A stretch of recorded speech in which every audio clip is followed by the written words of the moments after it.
नमस्कार दोस्तों, जैसा कि हम सभी जानते कि हमारे शरीर नश्वर है और यह बार बार जन्म मृत्यु को प्राप्त होते रहता है, लेकिन मरता सिर्फ हमारा शरीर ही है। इसके अंदर रहने वाली आत्मा को कुछ नहीं होता है।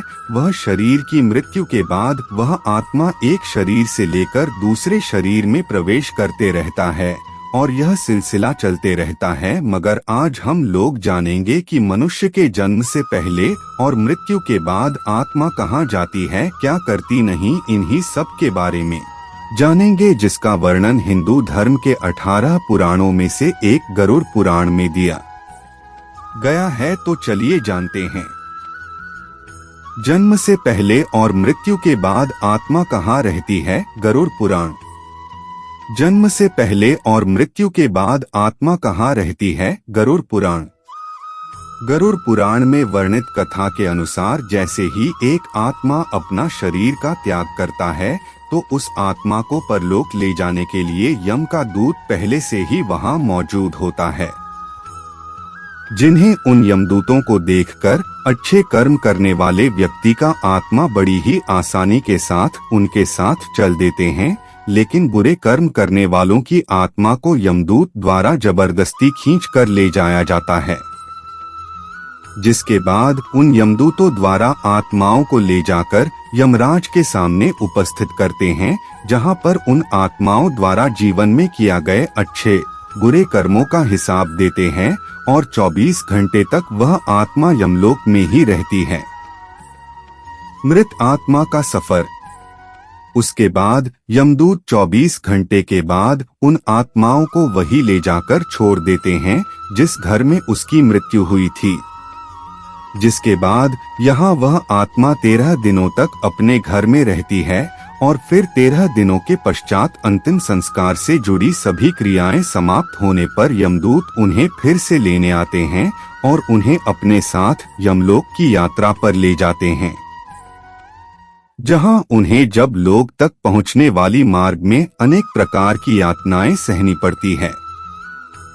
अगर मरने वाले की आत्मा पुण्य आत्मा हो तो वह बहुत ही आसानी से यमलोक के मार्ग को पार कर जाते हैं, और वही कोई दुराचारी एवं पापी आत्मा हो तो उन्हें यमलोक के मार्ग में बहुत अधिक कष्टों का सामना करना पड़ता है, जिसमें यमलोक के मार्ग में वैतरणी नदी भी आती है, जहां बुरी आत्माओं को इन नदी से होकर गुजरने पड़ती है, और ऐसा नहीं करने पर उन्हें यमदूत के द्वारा प्रताड़ित किया जाता है।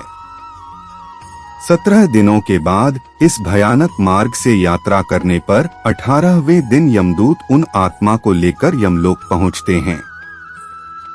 यमलोक पहुंचने के बाद यमलोक से सटी पुष्पोदका नाम की एक नदी मिलती है, जिसका जल स्वच्छ एवं निर्मल एवं उसमें कमल के पुष्प खिले हुए हैं। उस नदी के किनारे एक वटवृक्ष भी मिलता है, जहां पर आत्मा बैठकर विश्राम करती है और उसके परिजनों द्वारा किए गए पिंडदान उसी वृक्ष के पास प्राप्त होता है, जिससे उन आत्मा में शक्ति का संचार होता है। यमलोक में आत्माओं का स्वर्ग या नरक का गमन। नदी पार करने के बाद जब आत्मा यमलोक में पहुंचती है तब आत्माओं को यमदूतों द्वारा यमराज की सभा में उपस्थित किया जाता है, जहां उनकी सभा में एक से एक बढ़कर ज्ञानी एवं विद्वान मौजूद रहते हैं। तब धर्मराज उन आत्मा को किए गए कर्मों के अनुसार एवं वहां उपस्थित ज्ञानी एवं विद्वानों की सहमति से उन्हें स्वर्ग या नरक लोक भेज दिया जाता है, जहां वह अपने कर्मों का फल भोग सके। कुछ आत्मा ऐसी भी होती है जो मोक्ष को योग्य होती है, उन्हें विष्णु लोक भेज दिया जाता है। ऐसे आत्माओं को फिर इस संसार में पुनर्जन्म लेने की आवश्यकता नहीं पड़ती है। स्वर्ग गए हुए आत्मा देवताओं के जैसे शरीर प्राप्त करके अपने कर्मों का फल भोगते हैं, और नरक में वास करने वाले आत्माओं को भी एक दिव्य शरीर मिलता है, जिसकी मृत्यु नहीं होती है, परंतु उन्हें इस शरीर में उन्हें नरक में मिलने वाले कष्ट एवं पीड़ा सहनी पड़ती है। स्वर्ग या नरक में गए हुए आत्माओं के जब कर्मफल का भोग पूरा हो जाते हैं तो फिर उन्हें पृथ्वी लोक पर आकर पुनः जन्म मृत्यु के चक्र में उलझना पड़ता है। स्वर्ग में गए हुए आत्मा फिर से मनुष्य योनि में जन्म लेकर अपना कर्म करने लगते हैं।